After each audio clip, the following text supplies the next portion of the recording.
अरे आग लगे, ये भी कोई जिंदगी है। सुबह से चिल्लम चिल्ली पुकार सुन के मैं तो तंग आ गई हूँ।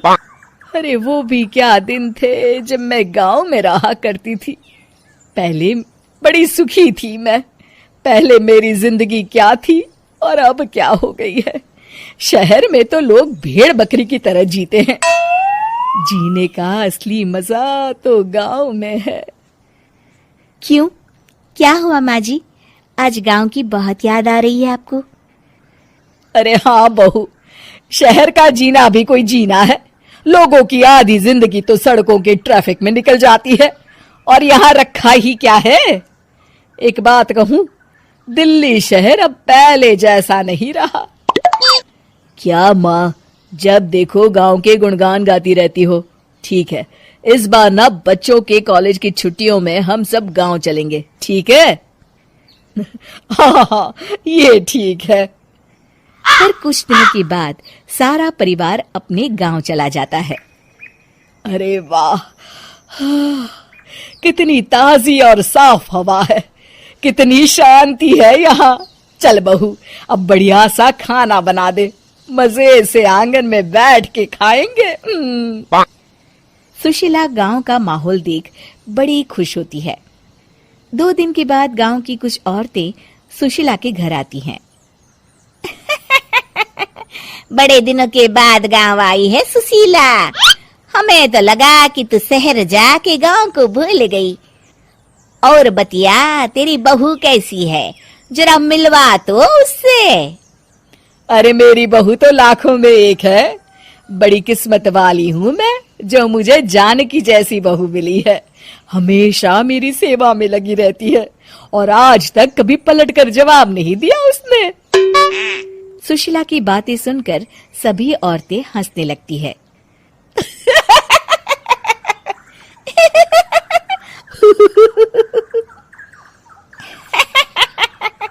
अरे कुछ भी बोले जा रही है। तबीयत तो ठीक है? तेरी बहू चांद से आई है क्या? क्यों बहनों, दुनिया की कोई भी बहू अच्छी होती है क्या? सब औरतें ममता की हाँ में हाँ मिलाती हैं। अरे मैं तो कहती हूँ दुनिया की हर बहू सास का खून चूसने वाली डायन होती है, डायन। मैं तो एक बिल में 1000 सांप के साथ रह सकती हूँ, लेकिन अपनी बहू के साथ नहीं रह सकती। हाँ, तूने सही कहा। मेरी बहू तो तेरी बहू से भी 2 कदम आगे है। सब औरतों की बातें सुनकर ममता मन ही मन बड़बड़ाती है। अरे ये गांव सुधर गया, लेकिन औरतें नहीं सुधरी। अगर थोड़ी देर और इनकी बेवकूफी भरी बातें सुनूंगी तो मैं सच में पागल हो जाऊंगी। फिर सुशीला उन औरतों को घर से दफा कर देती है और राहत की सांस लेती है। अरे बहू, जरा बाम लाके मेरे सर पर तो लगा दे। उन औरतों की फालतू बातें सुनकर मेरा सर चकरा गया है। इस गांव की औरतों का तो भगवान ही मालिक है। फिर अगले दिन सुशीला की सास उससे कहती है, अरे बहू, तू यहाँ क्या आराम फरमाने आई है? आखिर ये तेरा ससुराल है। चल चल, घर के कामों में हाथ बटा। शहर में कुछ काम धाम तो करती नहीं है। जरा अपने आप को तो देख, कितनी मोटी हो गई है। सारा दिन घर का काम करने के बाद शाम को सुशीला, हाय मेरी कमर, हाय मेरे पैरों ने तो जवाब दे दिया। आज तो मुझसे मक्खी भी न मारी जाएगी। अरे बहू, जरा आकर मेरे हाथ पैर तो दबा दे। जी माँ जी, अभी आती हूँ। तभी सुशीला की सास जानकी को रोकते हुए कहती है, अरे रुक जा बहू, एक दिन काम करके इसको इसकी नानी याद आ गई। हम लोग तो रोज इतना काम करते हैं, कोई जरूरत नहीं इसके हाथ पैर दबाने की। सुबह तक सब ठीक हो जाएगा। सुशीला अपनी सास की बातें सुनकर हैरान रह जाती है।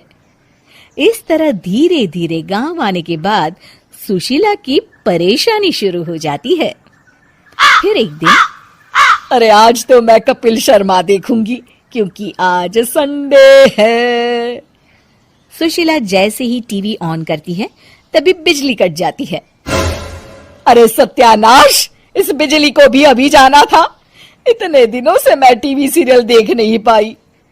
हमारा देश इतनी तरक्की कर रहा है, अरे पता नहीं ये गांव कब सुधरेगा। अरे अब तो 2 दिनों के लिए बिजली को भूल जा, ये तो यहाँ रोज की बात है। अब इस अंधेरे में रहने की आदत डाल ले। हाँ। हे भगवान, अब क्या होगा? ऊपर से इन मच्छरों ने जीना हराम कर रखा है। दूसरी तरफ घर के काम कर करके और बिना किसी सुविधा के सुशीला तंग आ जाती है और उसे शहरी जीवन याद आने लगता है। क्यों माँ, मजा आ रहा है ना? अरे आपने ऐसी सूरत क्यों बना रखी है? मुस्कुराइए, अब हम गांव में हैं। मोहन के साथ जानकी भी अपनी सास की खिंचाई करती है। हाँ हाँ माँ जी, आप ही तो यहाँ की बड़ी तारीफ कर रही थी।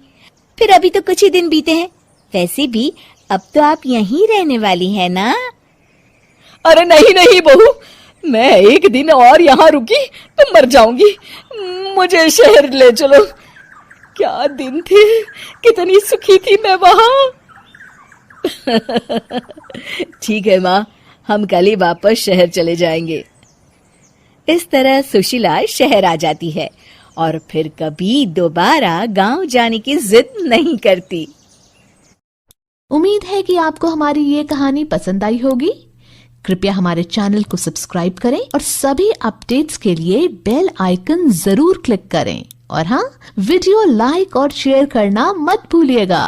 Bye bye.